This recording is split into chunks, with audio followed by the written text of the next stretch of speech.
Feel the waves cut through me, hypnotized by the sounds of...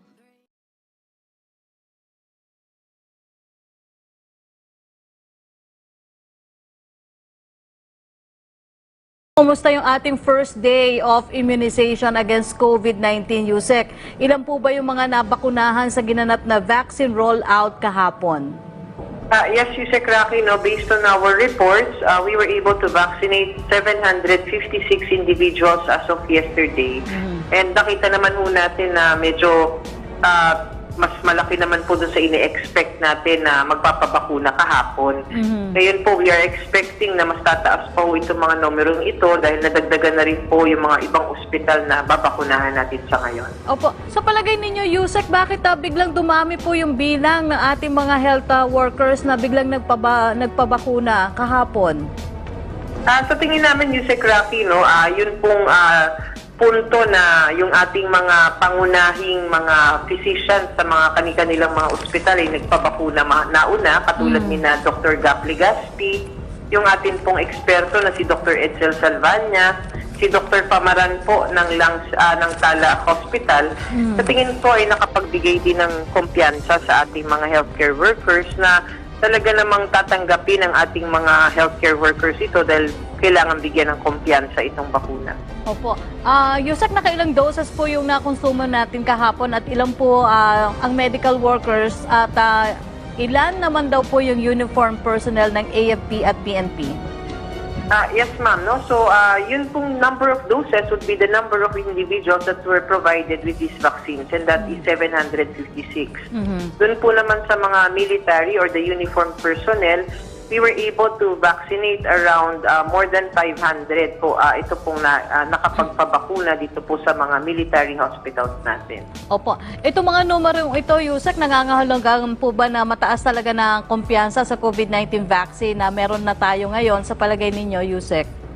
Hindi pa po natin masabi sa ngayon. Sabi nga po namin, we need to look at this trend among the recipients of vaccines for this 1 week na ipapatupad natin para makita natin yung kabuuang picture kung talagang masasabi natin na ang kumpiyansa ay tumataas na. Dahil alam naman po natin na mahihikayat po ang iba nating healthcare workers pag nakita po nilang nagpapabakuna na rin po mga kasamahan nila sa ospital. Opo, kahapon po ay may nabalitang sinugod sa emergency room ng Veterans Memorial Medical Center. Ito raw po ay dahil sa pagkabalisa ng health worker na nababakunahan. Ano po ang maidudulot na anxiety para po magkaroon ng hindi magandang sitwasyon bago o matapos po yung magpabakuna? At paano po dapat maghanda para maiwasan itong mga ganitong pangyayari, Yusek? Yusek Rafi, naiintindihan po natin yan. Katulad nga po ng ipinapaliwanag ko, ito pong mga side effects na expected naman sa mga pagbabakuna, these are common. Kahit pag tinignan ho natin ngayon, ang ating mga kabataan ay binabakunahan, may mga magkakalagnat, meron pong magkakaroon ng masakit doon sa pagkakabakuna natin na side. Ito po ay common, and these are minor events. Lahat po ng na-experience natin kahapon are minor adverse events at hindi po dapat ikabahala o ikatakot ng ating mga kababayan. With regard to anxiety, naiintindihan din po namin na marami po sa ating mga kababayan na bago bakunahan ay anxious or they have this fear. Yung fear po nung ineksyon, maaari, o yung fear po na baka magka-side effect sila. Kaya nga po sinasabi natin, kailangan handa tayo pag pumunta tayo sa bakunahan. Have a good night's rest. Kumain po tayo ng almusal. Tayo po ay mag-relax lang at paniwalaan na itong bakunang ito ay makakapagdulot ng mabuti sa ating katawan. Opo, may clarification lang po si Joseph Morong ng GMA News. So, 756 po ba yung health workers plus 500? Yung mga hindi po. That's the total already. Yusek Rocky, 756 vaccinated individuals as of yesterday. Okay, opo. Other than the Veterans Memorial Medical Center incident, may mga nai-report na po ba sa ating mga operation center na nagka-side effect sa coronavac? Yes po, ma'am. We had a total as of 9 o'clock this morning. We have a total of 20 adverse events following immunization dito po sa iba't ibang ospital na nagsagawa nitong bakunahan. So, Yusek, ano po yung adverse effect na pinag-uusapan natin dito na naramdaman nitong mga nabakunahan? Yes, among the 20 individuals, Yusek Rafi, ito po ay mga minor and common na mga simptomas pagkatapos ng pagkaka-iniksyon. Yun pong na masakit po yung braso nila pagka-iniksyon sa kanila. Meron pong isa na nag-experience ng pangangati or rashes.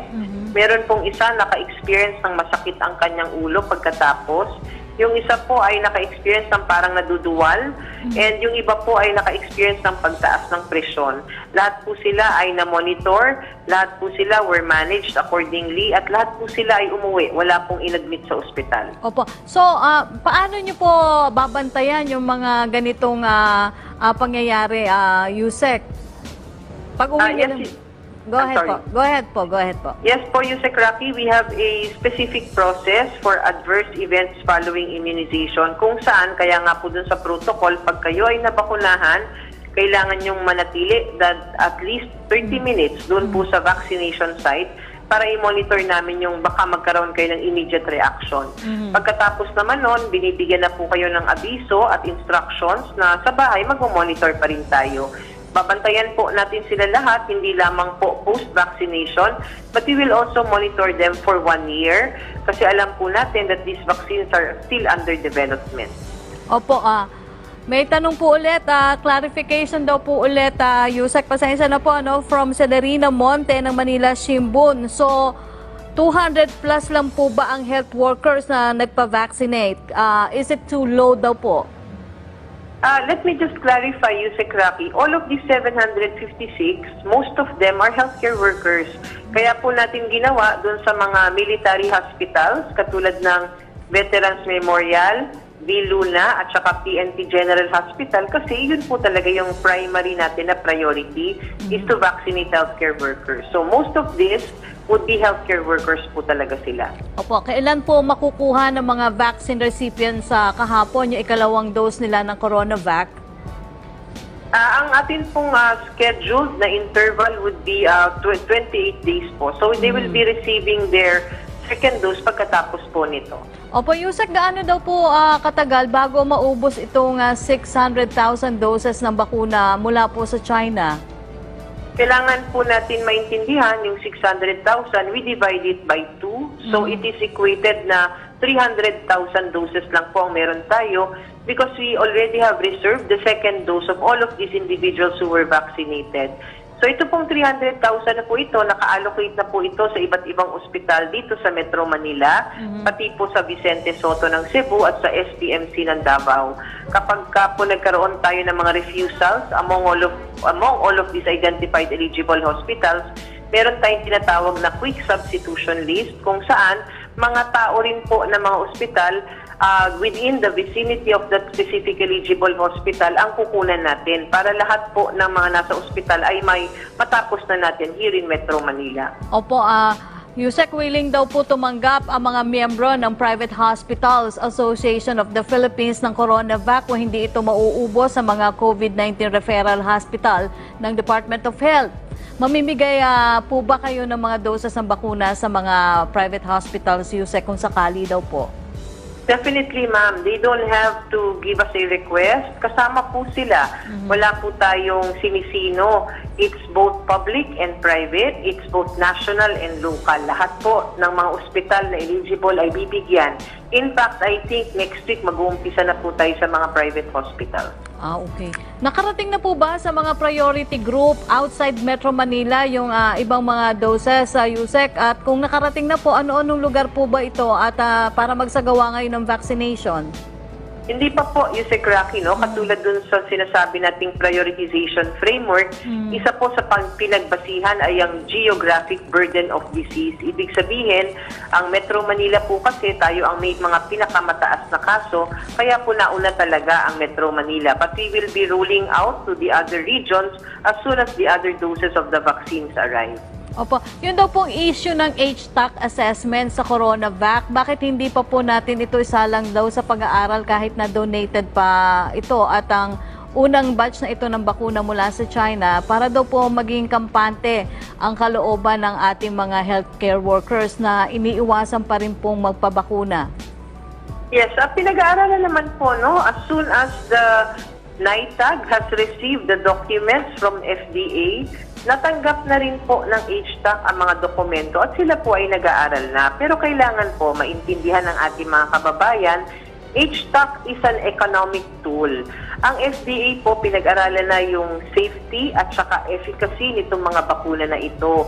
Ang HTAC po sumusunod ang kanilang proseso para makita if government will be efficient in procuring or receiving these vaccines. Kaya po, yung kanilang pag-aaral ay hiwalay sa FDA at kung sakali sa ngayon ang pinaggagamitan natin ay FDA EUA, na-prove naman po ng FDA that the vaccine is safe and the vaccine is efficacious. So yung HTAC po, hindi po natin ginamit sa ngayon dahil ayon naman po dun sa batas natin, ito pong mga donasyon ay hindi kailangan mag-undergo ng HTAC because there is no cost component coming from the government.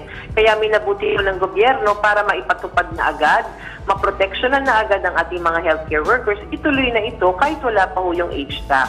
Pero HTAC is already reviewing. They are set to come out with the recommendations this week. Opo. Yusek, paano naman daw ninyo imo-monitor yung efficacy ng CoronaVac dito sa ating mga healthcare workers kung magiging kapareho lang din po niyan katulad ng isinagawa sa Brazil clinical result? At paano kung 50% pa rin po yung efficacy na lumabas, ano daw po yung inyong magiging rekomendasyon? Katulad po ng sinasabi natin, we are going to monitor all of the recipients of the vaccine for 1 year. So dito po natin makikita kung talagang naging yung outcome na gusto natin ay ma-achieve natin based on this monitoring for 1 year among all of these recipients. Na ngayon po, ito pong mga bakuna na sinasabi, katulad Sinovac, only has 50% efficacy, sabi nila, against mild disease. Hindi po man naman mababago ang ating punto pa rin ng ating gobyerno dahil ito po ay napagdesisyonan na ibigay, not really because para lang magkabakuna, hindi po. Ang Sinovac, nagpakita rin po dyan sa mga pag-aaral na yan that it can prevent 78% of moderate infections and can prevent 100% of severe infections. So pag monitor po natin, ang titignan dapat natin, nabawasan ba ang pagkaka-ospital ng ating mga healthcare workers? Nabawasan ba yung mga nagkaka-severe na infection ng ating healthcare workers? At nabawasan ba yun ng mga namamatay na mga healthcare workers? At yun po ang dapat natin tignan para masabi natin naging epektibo po ang ating programa sa bakunahan para sa ating healthcare workers. Okay, Yusek, balikan po natin sa Secretary Martin Andanar. Thank you, Undersecretary Rocky. The Philippines has detected its first 6 cases of the more transmissible South African COVID-19 variant and additional cases of the UK coronavirus variant at ayon po sa Health Department noong Martes. Ano po ang mga detalye tungkol dito, Undersecretary Vergere?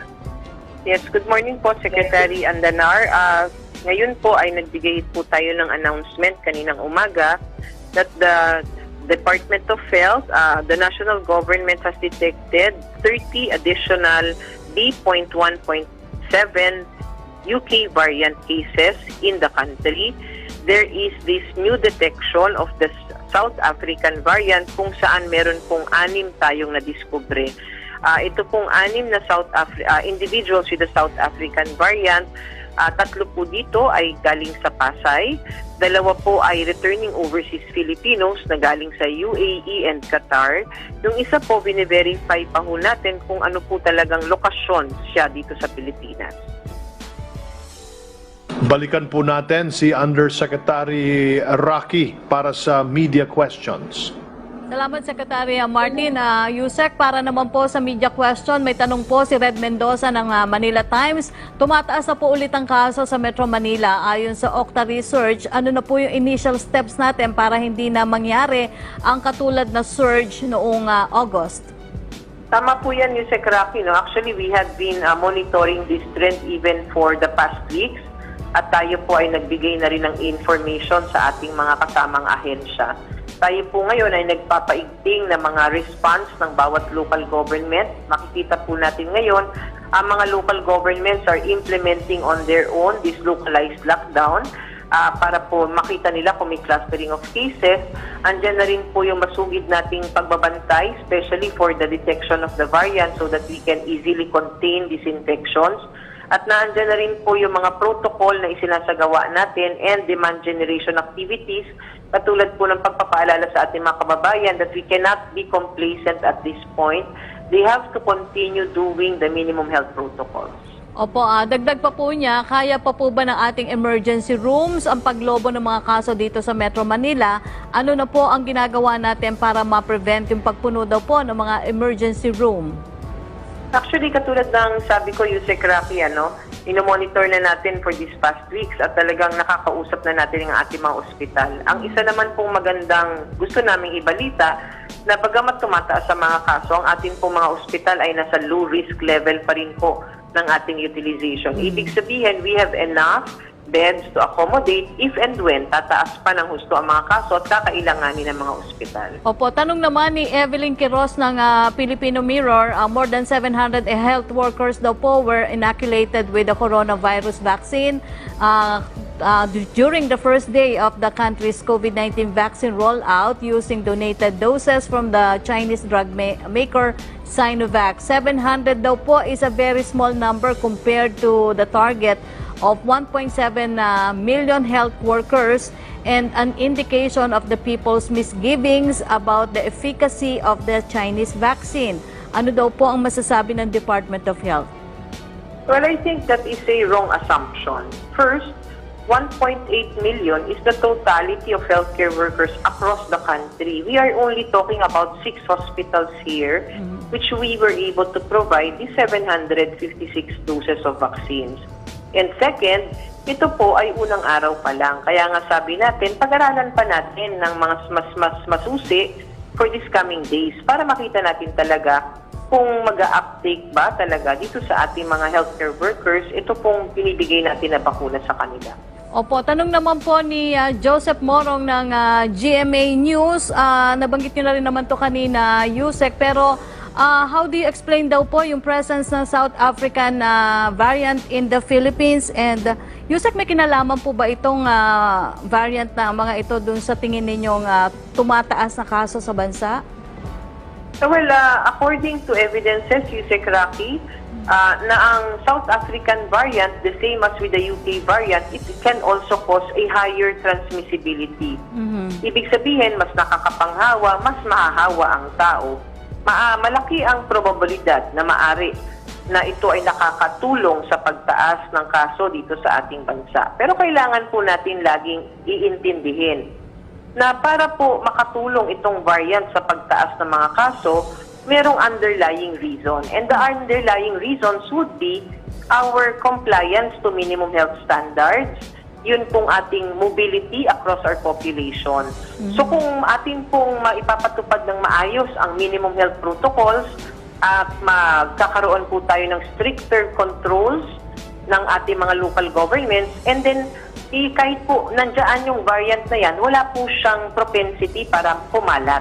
So yun lang po yung sinasabi ko, no? So kailangan lang po talaga ang ating mga kababayan ay makipagtulungan sa gobyerno na atin pong sundin ang mga minimum health protocols para hindi na po kumalat ang variants na ito. Opo, yung second and third question po ni Joseph Morong ay nasagot nyo na, pero yung pong last question niya, now that we've started daw po the vaccination, when do you think can we achieve herd immunity?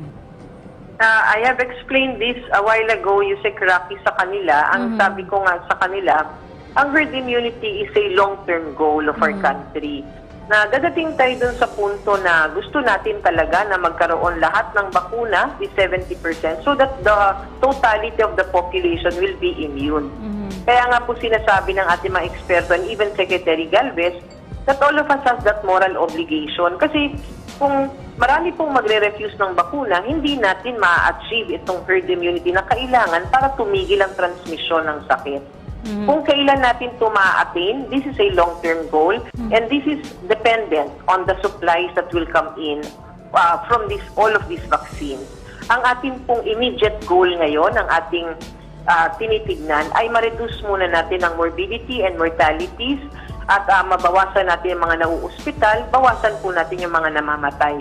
Kaya nga po itong mga bakunang ipinapasok natin, ang ating talagang major goal ngayon, tumigil po yung mga severe infections, mabawasan ang mga nauuspital, mabawasan din po ang mga namamatay among our vulnerable group. Opo, may pahabol po si Sam Medenilla ng Business Mirror. Yusek Berhere, will the government daw po use the savings of Department of Health to pay for the 1 million doses of Sinovac vaccine which will be purchased this month? If yes, how much DOH funding will be used for the said purchase? Meron ho tayong pera, no? We have money from Bayanihan. Meron din tayong allocated amount of funds para po sa pagbili ng mga bakuna. Maraming salamat sa inyong patuloy na pagtangkilik sa ating tahanan at pagsubaybay sa mga kaganapan na nangyayari at sa ating tagumpay na natatamo dyan sa Indonesia. Hopefully, we will see you again in our next update. God bless.